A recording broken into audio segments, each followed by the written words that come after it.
How to report a user in Bigo Live. In this video, I'm going to show you how you can report anyone. First of all, open the application. So as you can see, I'm in my home page. So this is the place where you can browse different streamers. Now here, simply select the one whom you want to report. So here I'm tapping on this user.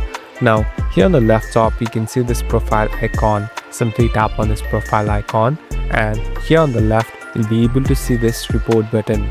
Simply tap on report, and here you must even enter the reason for why you want to report that. Here select the reason, and here at last simply tap on next. So here you must even give the things and every information related to the violation that they are doing. At last simply tap on submit, and it has been done. So the user has been reported.